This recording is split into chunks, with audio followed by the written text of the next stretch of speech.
आज Doubtnut app download करें। Doubtnut पर अपने सभी गणित, रसायन विज्ञान, भौतिक विज्ञान और जीव विज्ञान के डाउट्स का करो सफाया। बस प्रश्न की फोटो खींचो, एक ही प्रश्न को क्रॉप करो और तुरंत वीडियो सोल्यूशन पाओ। अभी डाउनलोड करें। हमारा सवाल है यहाँ पर निम्न में से कौन सा कथन फियोफाइसी के बारे में गलत है। ऑप्शन ए दिया है कायिक प्रजनन विखंडन द्वारा होता है। अलैंगिक जनन द्विकशाभी के नाशपति के आकार वाले होता है। लैंगिक प्रजनन में युग्मक पायरिफॉर्म नाशपति के आकार के होते हैं तथा पार्श्व रूप से जुड़े हुए दो कशाबों को धारण किए हुए होते हैं। इनमें से कोई नहीं। तो हम पहले यहाँ पर बात करते हैं हमारे कथनों की। तो पहला जो कथन दिया है वो दिया है कि कायिक प्रजनन विखंडन के द्वारा होता है। फियोफाइसी की अगर हम बात करें तो हम कह सकते हैं फियोफाइसी जो होते हैं यहाँ पर भूरे शैवालों को हम फियोफाइसी के नाम से जानते हैं। तो हम कहेंगे भूरे शैवाल जो होते हैं उनके बारे में हमें यहाँ पर सारे कथन दिए गए, जिसमें से हमारा जो पहला कथन है वो हमें यहाँ पर दिया है कायिक प्रजनन विखंडन के द्वारा होता है। तो यहाँ पर जो प्रजनन की प्रक्रिया होती है भूरे शैवालों के अंतर्गत वो 3 प्रकार की होती है।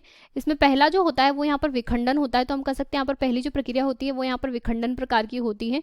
जो दूसरी प्रक्रिया होती है वो यहाँ पर अलैंगिक जनन होती है। और यहाँ पर अगर तीसरी प्रक्रिया की हम बात करें तो वो हमारी यहाँ पर जो होती है लैंगिक जनन वाली होती है। तो इस प्रकार से यहाँ पर जो 3 प्रक्रियाएं संपन्न होती है। तो अगर विखंडन की हम बात करें तो हम कह सकते हैं विखंडन के अंतर्गत यहाँ पर जो होता है हम कह सकते हैं इसका जो शरीर होता है फियोफाइसी का, तो यहाँ पर शैवालों का जो शरीर होता है भूरे शैवाल या किसी भी प्रकार के शैवालों का जो शरीर होता है वो यहाँ पर थैलेसाप प्रकार का होता है। तो थैलेसाप प्रकार का शरीर होने के कारण हम यहाँ पर कह सकते हैं कि ये जो शरीर होता है वो यहाँ पर इनमें से एक हिस्सा टूट करके अलग गिर जाता है और वहां से जो है नए शैवाल का निर्माण हो जाता है। तो विखंडन की प्रक्रिया के दौरान यहाँ पर जो है टूट जाने से नए शैवाल का निर्माण हो जाता है। शरीर का एक हिस्सा अलग होकर के गिर जाता है, नए शैवाल का निर्माण कर लेता है। इसके पश्चात अगर अलैंगिक जनन की हम बात करें तो हम कह सकते हैं अलैंगिक जनन के दौरान यहाँ पर जो युग्मकों का निर्माण होता है। और युग्मकों की हम बात करें तो हम कह सकते हैं अलैंगिक जनन के दौरान जब यहाँ पर युग्मक का निर्माण होता है तो इसके अंतर्गत हम यहाँ पर कहते हैं युग्मक जो निर्मित होते हैं उनका जो आकार होता है वो सामान्य रूप से नाशपाती के आकार का होता है।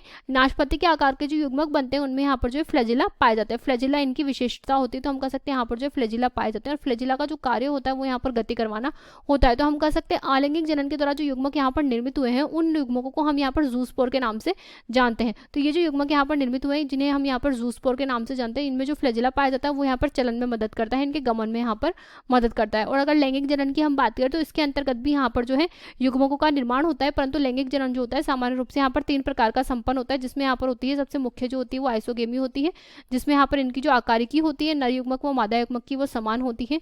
दूसरा जो होता है वो यहाँ पर असमयुग्मकी या एनाइसोगेमी प्रकार का होता है। तो एनाइसोगेमी जो होती है इसके अंतर्गत जो आकारिकी होती है वो तो समान होती है परंतु कार्य की यहाँ पर अलग अलग होती है। और जो तीसरा यहाँ पर होता है उस तीसरे के अंतर्गत यहाँ पर जो होता है विषम युग्मकी होता है, यानी कि ऊगेमस प्रकार का होता है। और जो यहाँ पर जो आकारिकी वो कार्य की होती है वो यहाँ पर अलग अलग होती है ऊगेमस के अंतर्गत। तो हम यहाँ पर कहेंगे इसके अंतर्गत भी यहाँ पर जो युग्मक का निर्माण तो होता है, युग्मक नाशपति के आकार का ही होता है, उसमें फ्लैजिला भी पाया जाता है, परंतु यहाँ पर जो ये 3 रूपों में विभक्त होता है। तो हमारे यहाँ पर बात करते हैं हमारे कथनों का। तो हमें जो पहला कथन दिया है वो दिया है कि कायिक प्रजनन विखंडन द्वारा होता है, तो ये यहाँ पर बिल्कुल सही है। दूसरा हमें दिया है अलैंगिक जनन द्विकशाभी के नाशपति के आकार वाले जूस्पोर होते हैं, तो ये भी सही है। फिर दिया है लैंगिक प्रजनन में युग्मक पायरिफॉर्म नाशपति के आकार का होता है तथा पार्श्व रूप से जुड़े हुए 2 फ्लैजिला इनमें पाए जाते हैं, तो ये भी सही है। जो फ्लैजिला होते हैं वो चलन में मदद करते हैं और इनकी जो स्थिति होती है वो यहाँ पर इन पे युग्मकों पे पार्श्व होती है, यानी कि हम कह सकते हैं ये जो लेटरल साइड में यहाँ पर जुड़े हुए होते हैं। तो हम कहेंगे इनमें से कोई नहीं। तो हमारे जो सवाल में पूछा है वो बच्चा है गलत कथन कौन सा है, तो हम कहेंगे इनमें से कोई नहीं, यहाँ पर हमारा गलत है। तो हमारा जो आंसर होगा इस सवाल के लिए वो यहाँ पर हो जाएगा। कक्षा 6 से 12वीं से लेकर नीट, IIT, JEE वो एडवांस के लेवल तक 1 करोड़ से ज्यादा छात्रों का भरोसा। आज ही डाउनलोड करें डाउटनेट ऐप या व्हाट्सएप करें अपने सारे डाउट्स 8400 400 400 पर।